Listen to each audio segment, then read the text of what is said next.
My name is Kim Woodworth. I work for the Metro Denver Economic Development Corporation. We are a regional organization that is comprised of 70 cities, counties, and economic development agencies here in the 9-county Metro Denver and Northern Colorado region.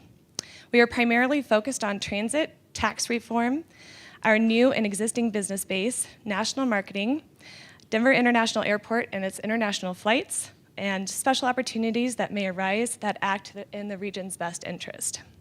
Today, the Metro Denver region is recognized nationally and internationally for its collaborative approach toward economic development. Our region has a long history of getting projects done. In the last 3 decades, the region diversified its oil and gas dependent economy, spearheaded construction of the nation's only new airport in the past 25 years, and rolled the nation's largest single transit system. With community-wide support for the arts, bipartisan dialogue among the region's mayors, and proactive efforts to attract major supporting events, teamwork and enthusiasm, the region has become one of the top places to do business. The Metro Denver EDC supports the Economic Development Council of Colorado for the same core values, fostering unity among cities, counties, economic development agencies, and the private sector to create statewide economic vitality. We support the EDCC's mission to educate and support the economic development professionals through continued professional development courses, through thought-provoking bi-yearly conferences, and gained access to IEDC courses. An educated economic development community is one of Colorado's best assets. We also support its public policy mission to keep Colorado as business-friendly as possible. And as my boss, Tom Clark, likes to say, to fight the forces of darkness. Working together in a collaborative environment is much like a flock of geese. A flock has a greater flying range in formation than a single bird would have on its own. With that, I have the great opportunity to introduce an economic developer and entrepreneur that celebrates these same core values of collaborative engagement. The idea that you can create a sustainable world by creating viable models that are place-based and empower people to own the solutions within their community. Denver University's graduate of economics, Eric Kornacki, co-founded Revision in 2007. Under Eric's leadership, Revision has built a nationally award-winning community-owned food system in Denver that increases access and affordability to healthy food while creating economic opportunity in one of Denver's most vulnerable neighborhoods. Revision is pioneering community wealth-building models such as Westwood Food Cooperative, which has won several awards, including City of Denver's $1.3 million grant, the largest the city has ever granted into a local food system. The WFC will be the first food co-op in Denver and one of the first grocery stores in the country to be created and owned by residents of a low-income community. It will feature a food hub that will serve as a major node in building a strong local food system in the Denver metro area. Before I welcome Eric to the stage, I'd like to congratulate him on his upcoming nuptials in Telluride, and thank you for spending your day before your wedding with us. Eric Kornacki. Thanks so much. I was up late last night writing both my vows and getting ready for today, so if some point in my presentation I tell you I love you, please forgive me, and God forbid that tomorrow when they ask me, do I take her as my wife, I say something about today's speech. So such an honor to be here today, and I want to talk a little bit about the work that we're doing to innovate local economic development and facing, I think, trying to tackle some of our biggest questions around how to tackle poverty in an urban community. So from health disparity to health prosperity, I think this sums up what Revision is all about. Before I get into this a little bit, I want to share just a couple photos of myself and community members that we all live in a neighborhood called Westwood. Does anybody here know where Westwood is at? A few hands, not many, great. So Westwood, southwest Denver, it's between Alameda and Mississippi and then Federal and Sheridan. And it's in a corridor that is one of Denver's most underserved and kind of long forgotten neighborhoods. But before I talk a little bit about the work that we're doing in Westwood, I want to share some of my background and the experiences that shaped the model that we have come to build. This is a photo of me and my co-founder, Joseph Teipel. Went to the University of Denver together, did some traveling abroad, really looking at this intersection of poverty, environmental degradation, and how does it fit in context with globalization and such. I've had the privilege of traveling to many countries. This is a photo taken in Tirana, Albania, the capital, in 2007. Albania was a closed communist country for 70 years, mid-90s, opened up to Western markets, and it had both a positive impact and a negative impact on the country.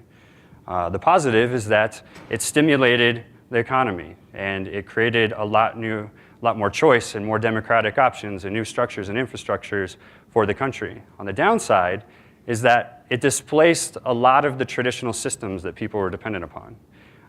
This photo is in a community called Kaneta, and it was a squatter community that popped up outside of one of the major cities in Albania. When they went to an open market economy, most people didn't have the skills to get a job. The country wasn't ready to really provide the types of jobs that we have here. And as a result, they had mass unemployment and no more social safety nets like they had come to depend on previously. These are water lines that residents were tapping into the city municipal water and running illegally to their village. And you can see the water lines went through irrigation canals that were flooding and full of trash. People had to drive over them, so they'd often get punctured, and this water would come into their homes. I next went to Nicaragua, where I was studying free trade impact on coffee growing regions, as well as other policies. This is a field of coffee beans that are ready for export. The women here are hand selecting the good beans from the bad beans, and this is a job, as you can imagine. Doesn't require a lot of skill, a lot of talent to do, doesn't pay very well, and you're very easily replaceable. I also went and visited what's called the Maquiladora, which is a zone of free trade industries that were set up where these, in this case, this is a textile factory that was owned by a Taiwanese company. Women in here worked 14-hour days, got paid $2 an hour. And when I was actually walking through the facility, they were sewing a North Face shirt, and I happened to be wearing a very similar shirt that day. And so my connection to what was going on became very pronounced. Also did some work later in other communities in Nicaragua. Here, this is a community that lived on the edge of a landfill, and every day when dump trucks would come dump trash, the kids in the community would come out and they would rifle through it. They were looking for things to either play with or things to sell. This is how they made their living. Pretty stark contrast from what I grew up with. I then went to Costa Rica, where I was looking at commodity production. This is a photo of a banana plantation, and you can't really capture the scale, but this plantation goes as far as the eye could see. If you picture like the San Luis Valley or the Arkansas Valley, this plantation would have taken up that whole thing. I talked to the workers that lived there in company-employed housing. They would have their housing deducted from their paycheck every week. Sometimes up to 30% of their overall pay automatically was deducted from the company to live in this housing. And talking with the community there, a lot of the women had miscarriages, their children were born with birth defects, they had high incidences of cancer and other disease, and a lot of it was due to exposure to pesticides. Planes would come, they would spray the fields. Often when the workers were in it, they would come home, they would interact with their family, spread those pesticides to the family, and so on. I also, though, however, studied some really cool stuff and found some good models that gave me hope. This was a pig on a farm that was owned by all women's owned cooperative. They had 20 acres right in the middle of this banana plantation, and they were producing amazing produce to sell and market, medicinal herbs. They owned their property, they owned the resources, they were doing very well. They were innovating. In this case, the pig provide a lot of the energy and the fuel that they then used to run their cook stoves in their kitchen. So I bring all this up to kind of, these are the things that I was wrestling with in college. What do you do to solve this type of poverty? What kind of economic models and theories do you apply in communities? And what do you do when it's just simply not working anymore? So I came back, finished school, and decided that I wanted to come up with a new model and a new way of thinking of community development. And this is our innovation into to economic development, applying the principles of place-based economies. Really feel that what was wrong in all of those countries is that so many times the local people affected by situations really had no control. They had no power over their life, their local economy. So many of the things were outside of their hand. In the case of Nicaragua or Costa Rica or Albania, these bigger social factors or market forces were literally undermining the sovereignty and the self-sufficiency of a community. So we felt that the best way to change that situation was to work on addressing things from the ground up and giving the people that live there the ability to change the situation for themselves. So our mission is to work with people in these communities to do three things, our three strategies. To begin by developing local leaders, finding champions in that community that want to change it and that have skills and talents that are not being fully realized in the traditional marketplace. The second is to build food systems that are owned by that community and that work for that community.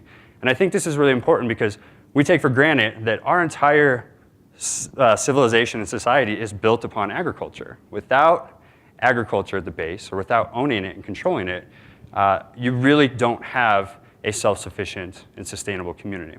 And our third is then to take all of that, once you have local champions and we've built a food system, and begin looking at the other ways to create a locally owned and self-sufficient community, or economy, sorry. So I just have a question that I'd like to ask everybody. You don't have to shout it out loud, but just I want you to think about it. How much do you spend a year on groceries? This is not all your entire food budget, but just on groceries. If anybody actually does want to shout out, I'm curious. 5,000 a year? 10,000 a year? Okay.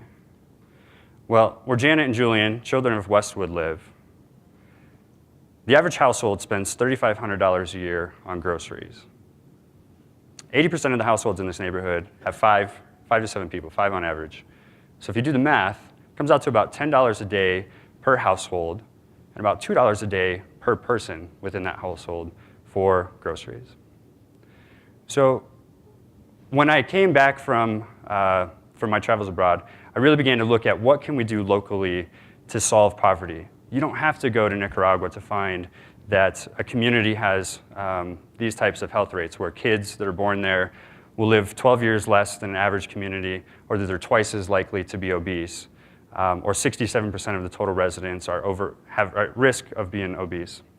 Per capita income in Westwood is less than a third citywide, and about 65% of the families that we work with live on less than $20,000 a year. So I mean, this is, in context of the rest of Denver, this is extreme poverty.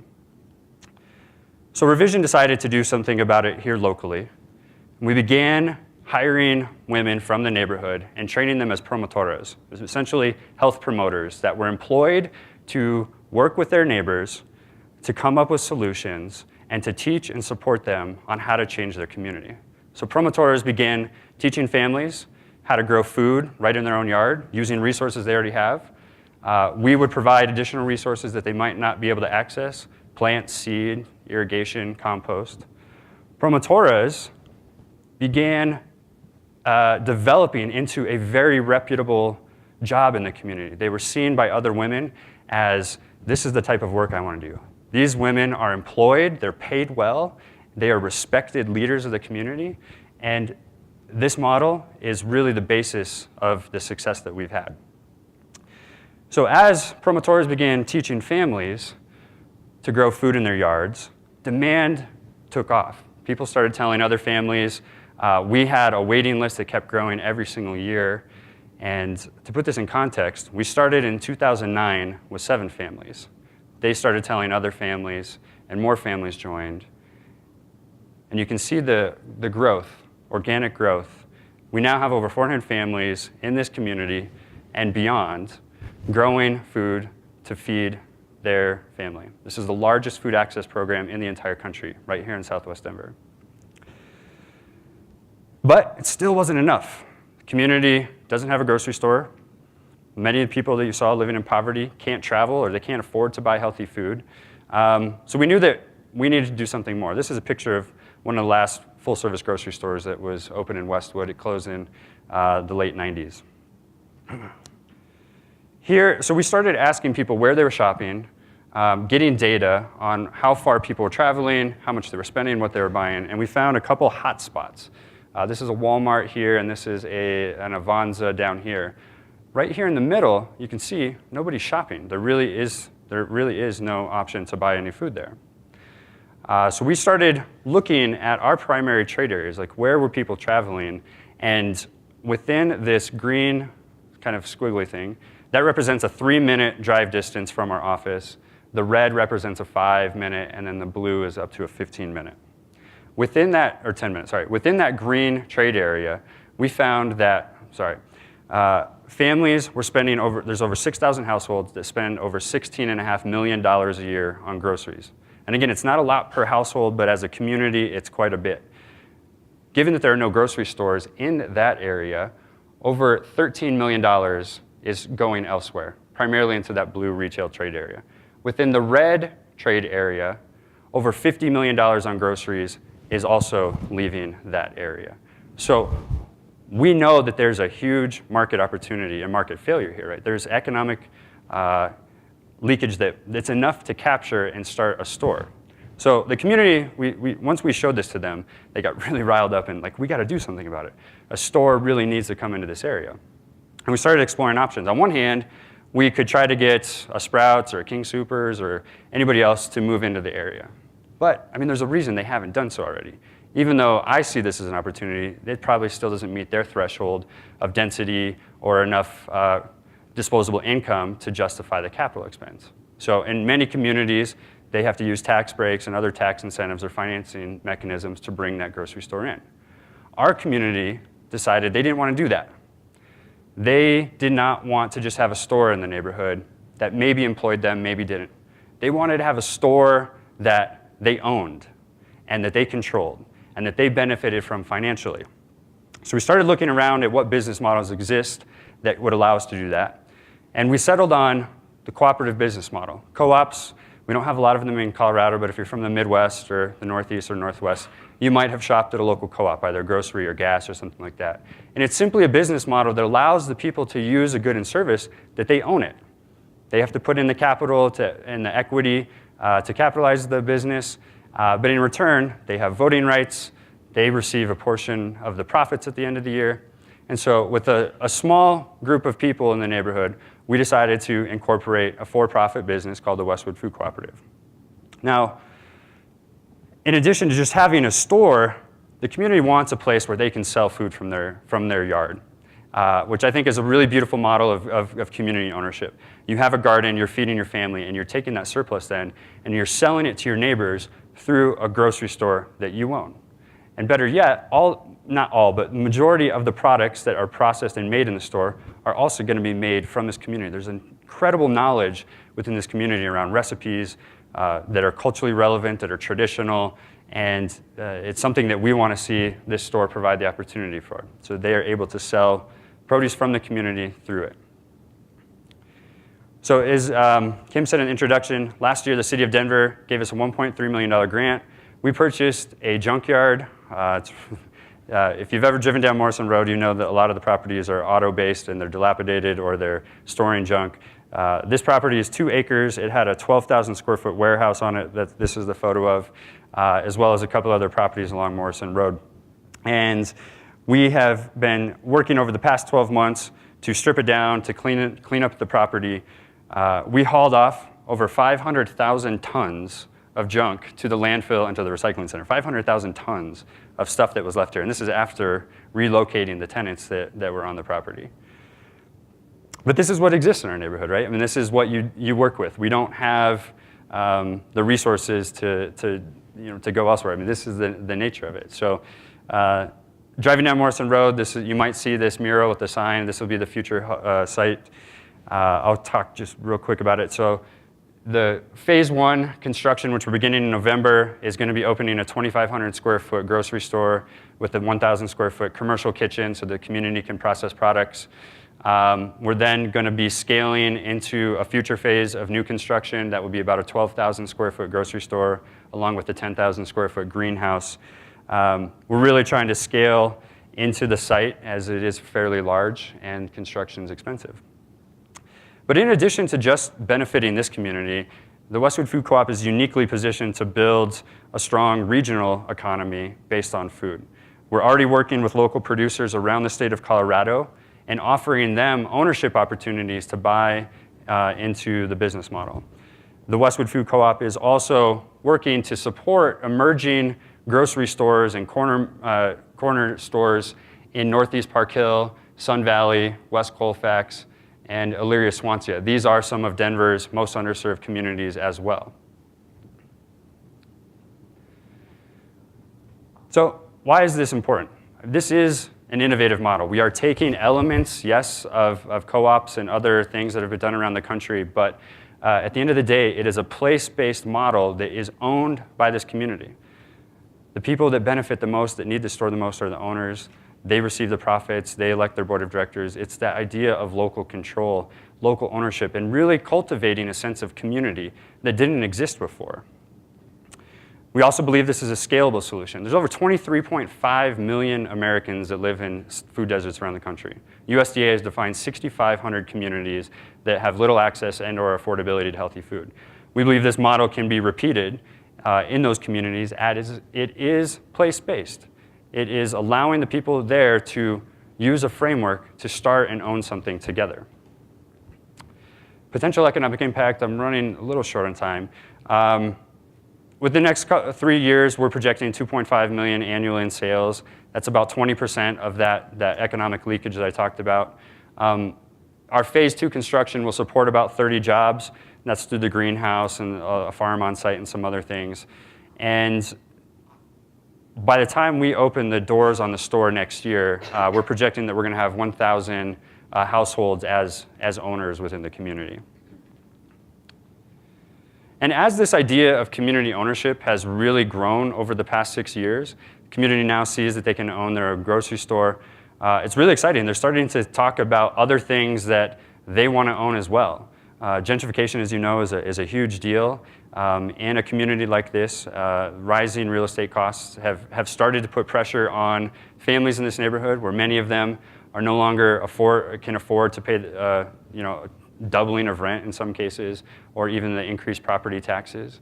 And so we've been looking at solutions such as a community land trust that would allow this neighborhood to begin purchasing property, putting it in a land trust, and the trust would own the ground, and then they would turn around and sell the building at a much lower price and have some restrictions on it. So it's a way that this community can retain ownership of its economy. The people that live there currently, we don't want to see displaced. We do want to see economic development. We do want to see improved quality of life, but we don't want it to come at the expense of the people that currently live there. We're really trying to figure out, how do you raise all boats? How do you build that capacity from within the neighborhood so that they are benefiting from economic growth and not being displaced into another community? I think I'm going to end with this. Mayor Michael Hancock, earlier this year at the Colorado State University Agriculture Innovation Summit, said, "Through the Westwood Food Cooperative, revision is showing what place-based economic models should look like. This is a business that exists to serve the specific needs of a community and therefore can never be uprooted and outsourced somewhere else." So I think this is what we're trying to capture, this innovative economic model, right? Nothing wrong with capitalism or free market. But I think what we're trying to do is say, we can also have other ownership models that work on market principles, but they just change the dynamic a little bit. This community really does not have the assets, the opportunity to own businesses individually. But together, there's actually some strength in numbers. There's a lot of power and innovation and great ideas and great skill sets there. And so we believe that through building a place-based economic model, we can truly transform some of our most vulnerable communities. So thank you.